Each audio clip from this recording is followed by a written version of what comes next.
Mini episode 1090 of the FDH Lounge is brought to you by Sportsology, delivering unconventional columns and webcasts about sports, TV, music, movies, and more. Follow them on the web at sportsology.com. The FDH Lounge. You'll want to schedule your life around it. A long time ago, on a gloomy, wet Cleveland spring night, two men stand alone amidst the late-night drizzle. Their voices echo across the vacant station parking lot as they debate the merits of the great American radio show that have been missing for far too long. On that night, an idea was born. That idea became the FDH Lounge.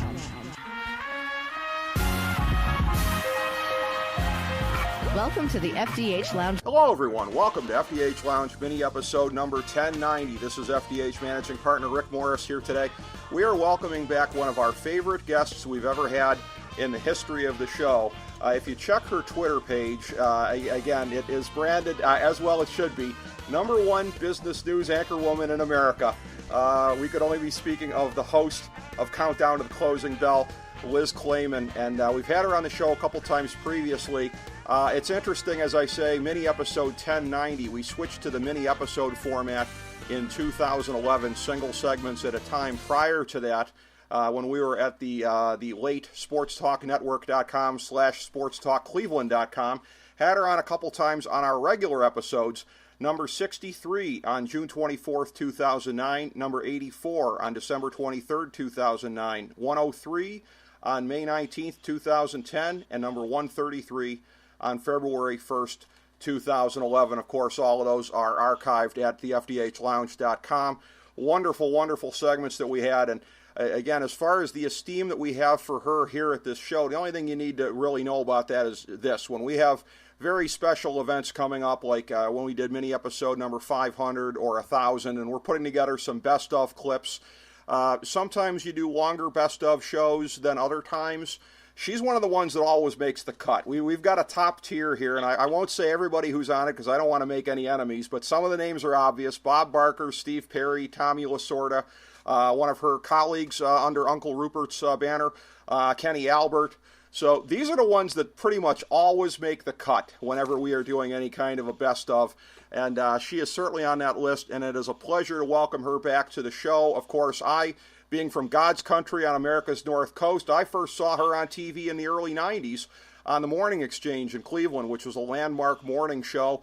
And it was one of the progenitors, I believe, of Good Morning America back in the 70s. It was a great franchise she was a part of as she was working her way up to national television, and subsequently has really made her bones there in the time since. Liz, thank you so much for coming back on today. It's a pleasure to have you back on. Oh, my gosh. I need to send this to everybody I've ever known, Rick. That is the best intro I've ever gotten. Hello, I love it. Thank you so much. Great to be here. Thank you. I'm pleased that it pleases you. It's a pleasure to have you back on. And we're coming up on, I know what will be in some ways a momentous weekend for you with Championship Sunday. That's always one of my favorite days of the year. I got to tell you, Jared Goff doing your alma mater, very proud. And I got to tell you, on this show consistently over a period of time, even through that dreadful rookie year, I always told people, this kid is money. This kid can throw the deep ball like nobody's business. I've been on that kid from day one, Liz. I know you're very happy for his success. Oh, absolutely. But I'm even more happy for how well the Browns finally did this season. You know I'm a big Browns flag waver, even through all of my markets. And people don't know, I'm from L.A. I'm from Los Angeles. Sure. But the minute I got to Cleveland, oh my God, I just became a Browns fan, and I've never stopped, even after I left Cleveland in 1994. It's so funny, Liz, because we just did a segment on the show a couple of days ago. We try not to be too self-indulgent in doing segments on Cleveland sports on this show, but like when LeBron was here, that was a national thing, right? The Browns, because of Hard Knocks, Baker Mayfield. So we did a review of this season. Every episode of Hard Knocks. It was amazing. It really was. And I said to my co-host on that segment, I said, Chris, I said, we've been friends since 1990. I said, and that is the last season I went into with any optimism for the Browns. So before you even got to Cleveland, Liz, the year before you got to Cleveland, because 90's the year they bottomed out, and in some ways they've never recovered, this is the first time I have felt like I can't wait for next year. Everything is going our way. You and I are totally opposite. Here's why. Every year, I tell my whole floor crew and staff at Fox Business Network, the Browns are going all the way. Browns are going all the way. And they all groan. If you watch my show at 3 p.m. Eastern every day, you see they all groan. I'm constantly saying, go Browns, no matter what we're talking about. I scream out, go Browns. And so I got there. It was Bernie Kosar. Mm-hmm. Then, meantime, Bernie leaves and goes to Dallas and takes a knee in one game and wins the Super Bowl. Right. So whatever. Then Mike Tomczak, who I had a total crush on, didn't know I was alive. And then when I left, I just followed and I got every jersey of every quarterback each time with the hopes. That's expensive. Something would happen. Now I have a whole closet of loser jerseys, but I don't care. I love it. And I have a Kevin Mack jersey. I mean, you name it, I've got it.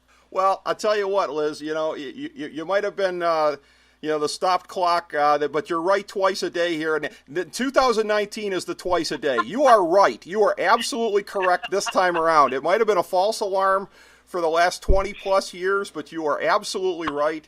Everything looks outstanding. The fact that they have a coach now that the rest of the league was copying the second half of the season with all the crazy crap that he was pulling out, that kind of tells you all you need to know. I love where they're heading right now. Yeah, me too. It's amazing. I ran out and I got the same exact shirts that Greg Williams was wearing and Hugh John. I was just doing it all. Yeah. Name it, I was doing it. Well, yeah, it's a fun time to be a Browns fan, except for, like I said, I can't wait for the start of next season. It's going to be torturous, and I haven't felt that way in a long, long time. But they are looking great. I got to tell you, in terms of what already has been great, but is getting a little bit kind of tumultuous right now, is the core subject matter that you are focused on every day, which is the U.S. economy and the business climate in this country. Things have been really ticking along pretty good the last 2 years plus, but you've got a real stew brewing right now. We kind of talked about this just briefly off air. You've got a number of different factors, whether it be Brexit, whether it be the trade war with China, and you had noted earlier today on Twitter a little bit of a little mini rally on the thoughts that might hopefully be coming to an end. I mean, we've been hoping this for a while, but it hasn't happened yet. You've got that. You've got the government shutdown, which just increasingly appears to be kind of putting a burden on this economy. So, as you're looking at this, I mean, do all of those seem to pose a threat to you at this point in time, some more than others? I mean, as you're looking at the board, basically, how do you kind of slot it out as far as the biggest risks we're facing? Let's triage it, and you outlined perfectly the three biggies, and that is, of course, you're looking at the government shutdown. That's 800,000 Americans who aren't working for the moment, and yes, you can go on and say, they'll get paid eventually. Doesn't matter. Their wallets are shut right now, so they are not spending at a time when all kinds of industry had expected, planned, anticipated that they would spend and buy certain products and engage in certain services and certainly spend money. You then have, of course, the tariffs on China and the steel and aluminum tariffs globally. That is certainly affecting businesses who have to pay the tariffs. The misunderstanding a lot of people have is that they think it's China paying the tariffs. Oh, no. It's U.S. businesses paying tariffs on Chinese goods and materials they need, use, or buy. Right. And right. So then there's that, and then of course a kind of more of a side window issue is Brexit, the move between the UK to exit the European Union and what they're trying to do to make sure that's not too much of a chaotic transition.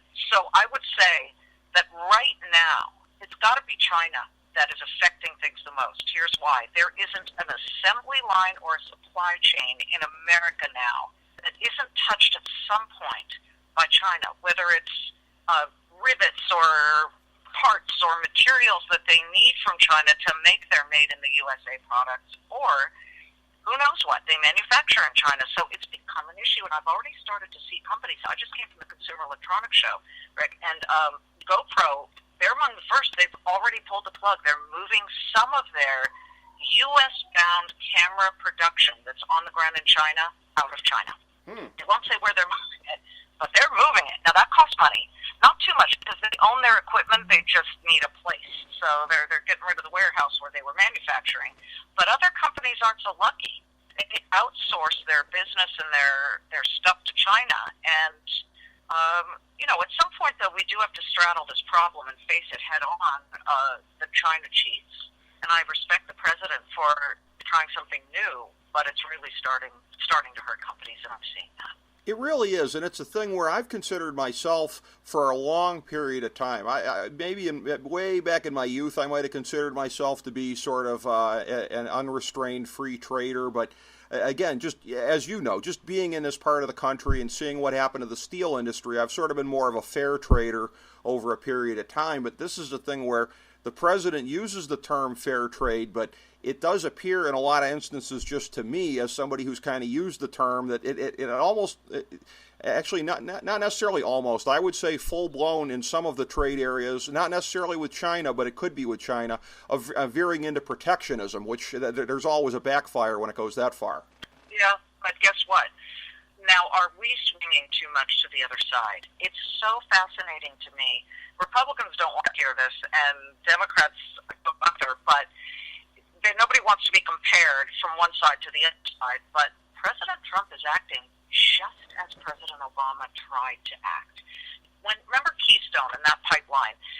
President Obama and the Democrats tried, when it was still alive, to get a rider attached that would have approved it, that simply said, okay, we'll give in, but you got to use U.S. steel union workers and you got to use U.S. manufactured steel. The Republicans refused to put it on there.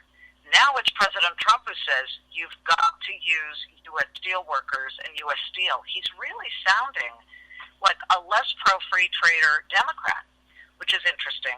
And nobody wants to own that, but you've got to figure that you can't just have profligate free trade. It's got, and he's right, to be fair trade. But what he's doing is something that Republicans would have pushed back on, and quite frankly, he as a businessman would have pushed back on. If somebody said to him, Mr. Trump, when he was running hotels, you can only source the marble in your lobby from Indiana quarries, he'd say, look at my middle finger and read that message. Yeah. Don't tell me I can't buy Carrara marble from Italy. Are you kidding me? But he's doing that now, and he's trying to pick winners with the coal industry, and it's starting to not work. So I don't know what the answer is, but you can't, and Democrats are really guilty of doing this. They try and pick winners, but you can't. You've got to let evolution and business kind of take control. You don't want profligate, people flouting regulation and all of that. But by the same token, if you're going to try and force General Motors to keep the Lordstown plant in Ohio open to make what? Cars that nobody wants to buy? That's what the Chinese do. That's what the Russians do. Very, very Russian to do that. So I don't know what the answer is, but you definitely don't want the long arm of the government telling you how to run your business. Yeah, when you're talking about central planning and that kind of stuff, but I want to take a moment there and drill down on something you said and how you said it, as far as pointing out, again, in an unbiased fashion, again, some of the differences between the last two administrations. And I think that's one of the reasons that there's such an amount of regard out there for you in this business, because this is a moment where, again, things are very, very polarized. And again, I happen to like and really be a fan of some people that are on certain sides of the polarization. For example, your colleague Kennedy, I kind of share her point of view on a lot of stuff. She has Thomas Massey on her show a lot. He's one of the only congressmen I like, so anybody that has Thomas Massey on their show, I'm going to be a fan of. But as far as your approach, I think, again, it is really, really to be commended, because there are so few places that you can go these days that just kind of have it broken down for you without any kind of an agenda. And I think that trust that the viewers have in you is a big part of your success. Well, I know when I'm annoying both sides, because I see it in the Twitterverse, then I must be doing something right. Because I do call it like I see it. And what I see right now is so much hypocrisy. Oh, my God. we need this country to run. Now, let me back up a bit. The world is not going here in America from, hell in a handbasket. We're actually doing really, really quite well. Right. The problem becomes, are we making self-inflicted wounds with the government shutdown and then an extended trade war with China and our own friends out there? You've got to understand that there's some great trading partners, whether it's Australia or, South Korea. We've got to make it easy for them to do business with us. So I think that is really important.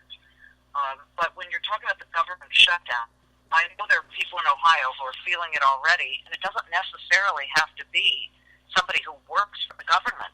There is that domino effect, Rick, and in fact, it takes you to D.C., but my husband had gone to D.C. last week, and he always goes to the same Dunkin' Donuts when he wakes up in the morning, and it's right there in the heart of D.C., and it's supposed to open at 5 a.m. He gets there at 5:20, and it's not open. So he waits, and then they opened it at 5:30, and he said, why aren't you guys open at 5? And she said, we're across the street from ATF, Alcohol, Tobacco, and Firearms. She said, they're not working. They're furloughed, so we don't have any customers. Wow. Okay, so that is going to start working its way through the system, and soon. And I worry that if these sides can't get together on this, there's a real problem. Yeah, and it's pretty intractable right now, and that the national emergency quote-unquote solution at least would have given Trump a face-saving way out of the thing right now, but they seem to have put that by. I'm guessing here, when we're looking at the scenarios, I would have to think air travel is going to be a big part of this thing. And again, it's hard to see any scenario that doesn't end in Trump having to surrender and make up an excuse afterwards as to how he didn't. But his hand, I think, is going to get forced. The air travel thing, the delays at TSA, and just one of the odd twists of fate here. And I say this as somebody who almost every year flies in and out of Atlanta because I have close family there, the busiest airport, I believe, in the world. That's where the Super Bowl is going to be in a couple of weeks. So the thought of the lines are already getting very long at TSA there. I was there at just the beginning of the shutdown on Christmas Day, and things weren't necessarily that bad. I understand they're getting a lot worse. Do you have the sense that air travel and its role in this economy might play a big part in forcing the hand of both sides here? That's an interesting theory, and possibly, I will say I went to Vegas for the Consumer Electronics Show a week ago, and it was the first couple of days that they were working without pay, and they were there, and they were so professional and so good, and I said to one of them, how are you doing? And he said, we're hurting, but we're here, and don't worry about anything.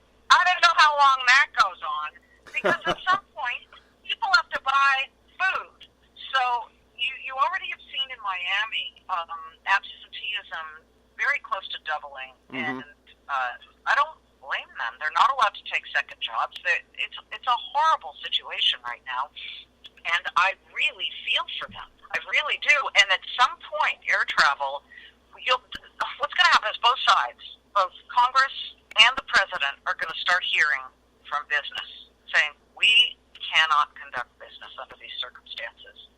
And it'll start showing up in GDP. In fact, it already has been anticipated that the hit to GDP per week that this goes on will be a slice off GDP of 0.13, okay, just a little over 0.1% each week that it goes on. Well, last I checked, the quarter is 3 months, and you're going to have zero?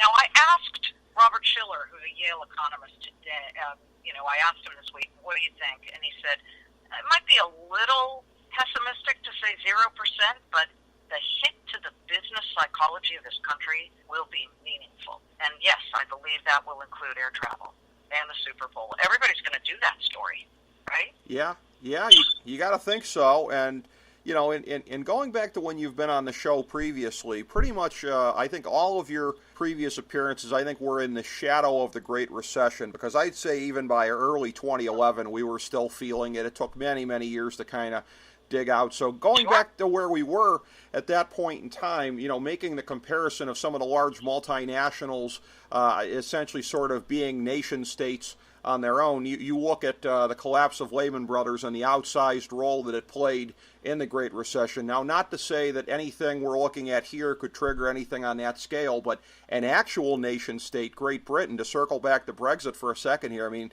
if it's the worst case scenario, and I hope it's not, I have a couple of friends over there, and even if I didn't, who would wish that kind of misery on a country? But if it's as bad as it could be, and let's just say there's a sudden pull out of the EU, and it's just nothing in place to sort of cushion that, what could that do to the global economy? How much could we be feeling that in America if it's the worst case scenario, God forbid? Well, it'll be more psychological than actual for us, but for England, for the UK, and that includes Scotland, Wales, Northern Ireland, be careful what you wish for. Yeah. All right? They're going to be an isolated island nation. They do a huge amount of business with the European Union. They voted to get out. Great. So you're xenophobic, and I'm simplifying it here. They have every right to want to pull out of a very tight relationship with a sclerotic, as Jamie Dimon of J.P. Morgan said the other day, a sclerotic European Union and the way they're doing things. But it will be disastrous for Britain. They will see borders clammed shut. It will cost them a lot more. And so I am shocked that Parliament didn't want Brexit with the deal she put forth, which I thought was pretty fair.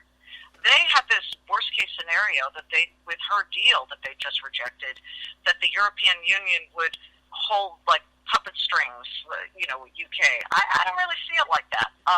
But I'm not British, so enough people voted that they wanted to get out. But some of that, I think, was this whipped-up frenzy against Syrian refugees, which that story's calmed down and died down a bit. But they became very anxious and nervous and did not want a lot of immigrants coming in. It was a little bit of xenophobia that drove Brexit, and I think it's been a year and a half, right? June of 2016, more than a year and a half. And now I think people have calmed down, and they're starting to look and see already that multiple international financial operations, J.P. Morgan, Goldman, they pulled out of Canary Wharf, which is the Wall Street of London. Mm-hmm. They can't be there anymore because the European Union rules require that if they don't, adhere to the EU rules, then if Britain doesn't, then they can't what's called, clear trade. Mm-hmm. So they moved to Singapore. They moved to Frankfurt. They moved to Geneva. Those are empty buildings. Those are people, janitors, the whole infrastructure around there who aren't working there anymore. Forget the bankers who spent a lot of money in London. So, yeah, part of me says, all right, you guys want Brexit that badly? Fine, take it and see what happens. Now, some of this could be scare tactics of the chaos, but when J.P. Morgan and Jamie Dimon say it, that's not governments, that's not politicians. It's a smart guy who does international business who spent $100 million preparing for the worst from Brexit. Yeah, and that really tells you something when a company is putting that degree of resources in, what their level of fear is. Yeah, how palpable it is, and God forbid, hopefully it does not come to that. But as you're referencing there, in conversations with folks like Jamie Dimon and some of the other big interviews you've done over a period of time, I remember during your previous times on the show, talking about the trajectory of your career, and that you hadn't started out in your journalism career from day one as a financial journalist. It was something that you got into subsequently and had to kind of make your bones at it.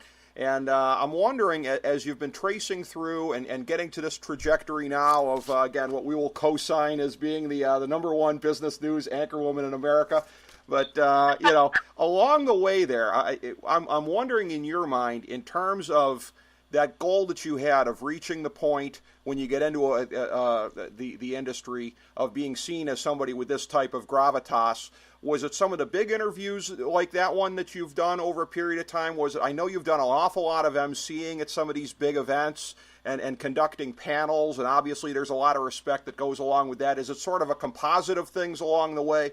At what point were you doing something where you kind of realized, I've made my goal of being seen as how I want to be seen in this industry, as being that kind of a presence? Well, you just distilled it really well. I would have to say it is a mosaic of 30 years of broadcasting. I started as an overnight production assistant at Channel 2 News in Los Angeles, where I would go to a newsstand. This was pre-computers.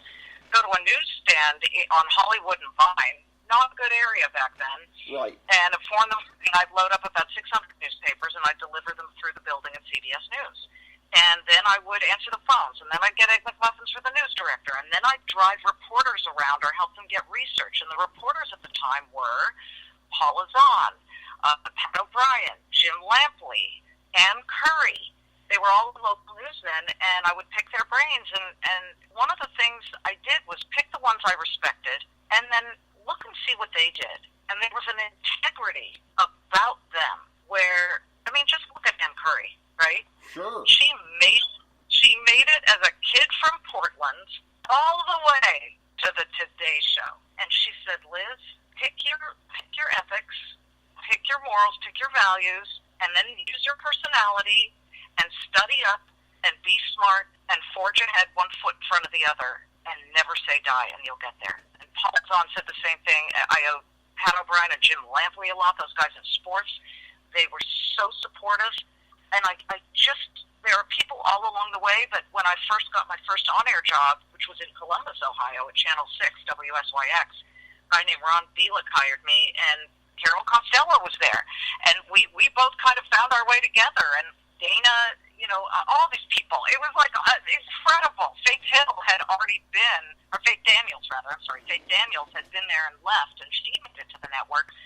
And I looked at all of these people, and I thought, let me just pick and choose the good parts and then put my imprimatur of my personality in. But it was a big difference after Cleveland when I got to Boston and then to CNBC, which recruited me, where I had to suddenly become an expert in something about which I knew very little. My dad was a surgeon. My mom's a Shakespearean-trained theater actress.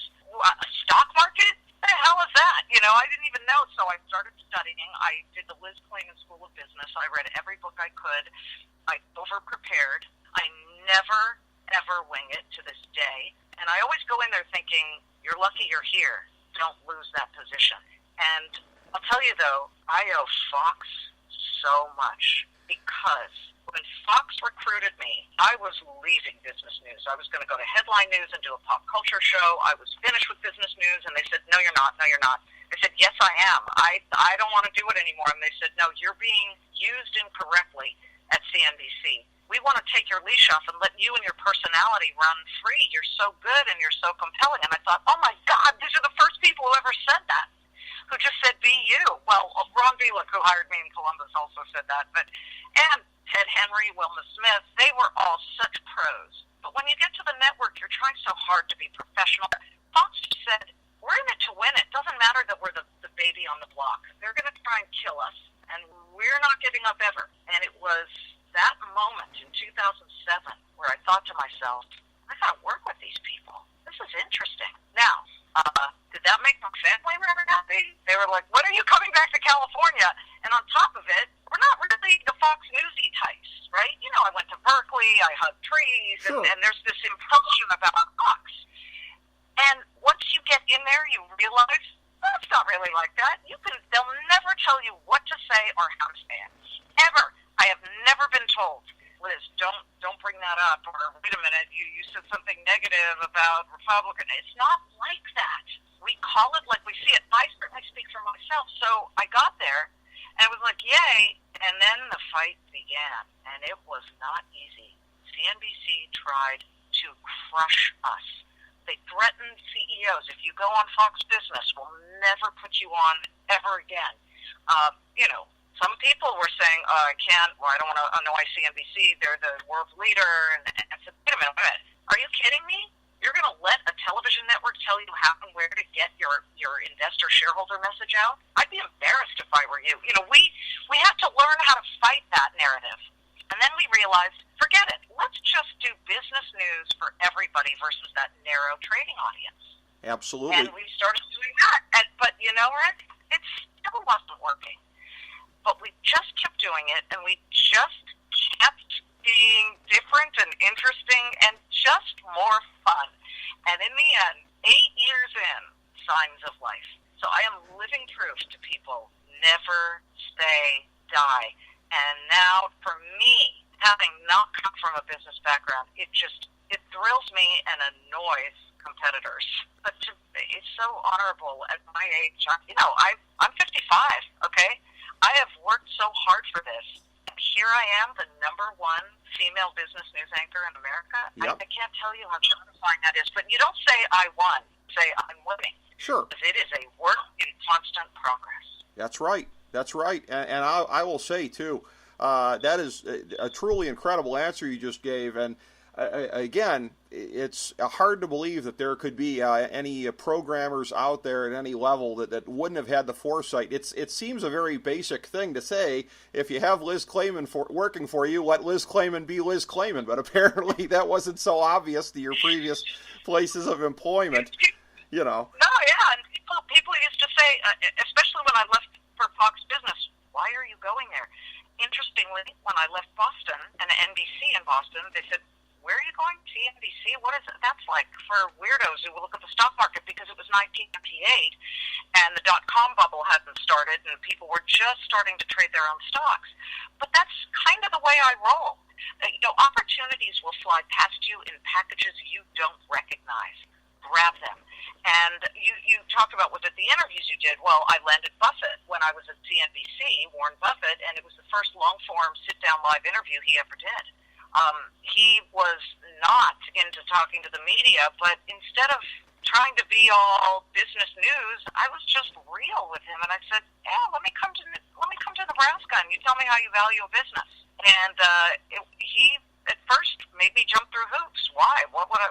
Why you? And he happened to have been a fan at the time and watched me, but he's no pushover, and I talked my way in there, and that really put me on the map in many regards. And then I landed Bill Gates, and then I've landed world leaders, and the list goes on. I've interviewed every Treasury Secretary since, Larry Summers. I mean, Larry Summers, it goes way back, all of the Bush administration guys, Obama's Treasury Secretaries. And it's not easy to get access to these people, but one thing I never let go of was I've never burned a source. I've always maintained my hope, ethics, and credibility, and I will never get political and pick sides simply because that's what I think people want to hear. Yeah, and you're very good at sticking to the way you like to do it. And to bring this thing all the way back around to my introduction of you, again, when I talk about why as a programmer, I can't understand why anybody wouldn't just say, let Liz Claman be Liz Claman.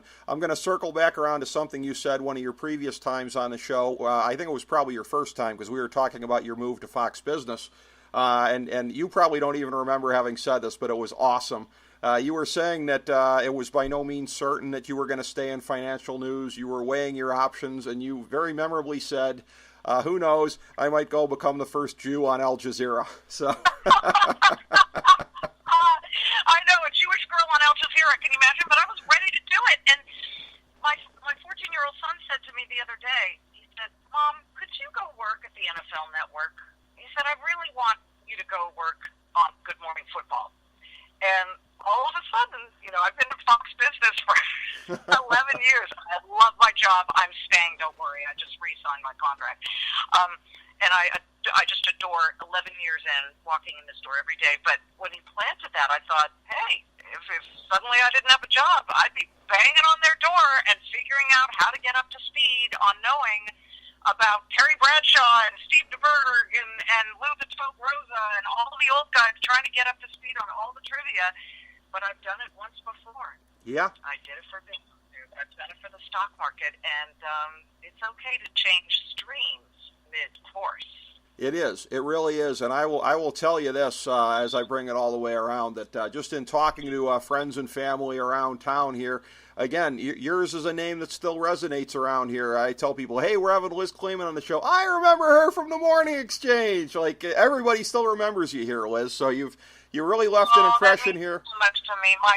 My heart lies with Fred Griffith and the whole team, and Jenny Crabb, Doug Deacon, and all those people. They taught me, you talk about personality and show it. Ted Henry, Wilma Smith, Don Webster, and Nev Chandler. May he rest in peace. Yes. They are the best in local news. They were the team. I can't even tell tell you what I learned from them, how to just be natural and true. And the fact is, and you are spot on, the morning exchange predated Good Morning America. Good Morning America, was morning exchange that was the format upon which Good Morning America launched nationally. And I won an Emmy for my role on Morning Exchange as the anchor. And people always say, one day, a national morning show, and I did that. I did that at CNBC, but who knows what's in the books for me. I hope that women, especially of my age now, are valued as much as men who are a lot older, and that there are brand new chapters ahead of me. But I can tell you, the best experiences of my life professionally were in Ohio and here at Fox Business Network. You learn from each place, and there is no such thing as a failed move. As long as you're moving, as long as you're learning. Amen. And I've seen you do great work at both places, and I'm so glad you mentioned, because it's a name that's not known nationally like it should be, the name of Nev Chandler, our legendary anchorman in town here, Browns announcer all those years, a good friend of mine, a contributor to the show, Ron Glasnap, who's a producer in town here. He had been produced for Nev Chandler just briefly and had the privilege of getting to work for the man, and I really envy that because just to have the impact on his life that Nev did. What a very special individual. But again, speaking of special individuals, Liz, it is always a true pleasure to have you on the show here for your 5th appearance. And as I say, this is something that we always really look forward to and enjoy. And somehow it always exceeds the bar of expectations as it did this time. Thank you so much. And I look forward to time number 6, whenever that may be.